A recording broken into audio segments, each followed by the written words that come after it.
ধর্মতলায় বিজেপি ধর্ণা কর্মসূচির আজ সপ্তম দিন। দিনভর নেতাকর্মীদের উপস্থিতিতে সরগরম ছিল চত্বর। ভাষণে মুখ্যমন্ত্রীর ইস্তফা থেকে আরজিকর কাণ্ডে দ্রুত বিচারের দাবির কথা উঠেছে বারবার। বিজেপির রাজ্য সভাপতি কেন্দ্রীয় প্রতিমন্ত্রী ডক্টর সুকান্ত মজুমদার রাজ্য সরকার এবং শাসক দলের সমালোচনায় মুখর হন। জেলার সাধারণ সম্পাদক এরা এতদিন এদের মধ্যে ঘুরে বেড়াচ্ছিলেন। মাননীয় মুখ্যমন্ত্রী, সেই আমরা বলছি যে আরজিকরের ঘটনা কোনো বিচ্ছিন্ন ঘটনা নয়। আরজিকরের ঘটনা একটা সিস্টেমিক ফেলিওর, আর এই ফেল সিস্টেমকে তৈরি করেছে যে তৈরি করেছে তার নাম মমতা বন্দ্যোপাধ্যায়। সেই জন্য আমাদের দাবি এক, দফা এক, মমতার পদত্যাগ। যতক্ষণ না সেটা চলবে আমরা ততক্ষণ পর্যন্ত আমাদের এই আন্দোলনকে সামনের দিকে নিয়ে যাবো।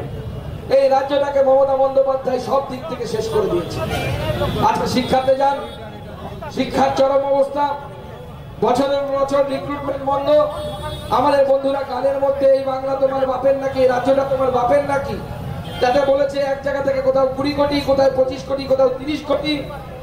আমাদের শিক্ষামন্ত্রী জেলের ভেতরে, আমাদের খাদ্যমন্ত্রী, প্রাক্তন খাদ্যমন্ত্রী জেলের ভেতরে, এবং আমি ভবিষ্যৎবাণী করছি আমাদের স্বাস্থ্যমন্ত্রীও জেলের ভেতরে ঢুকবে, মমতা বন্দ্যোপাধ্যায় জেলের ভেতরে যাবে।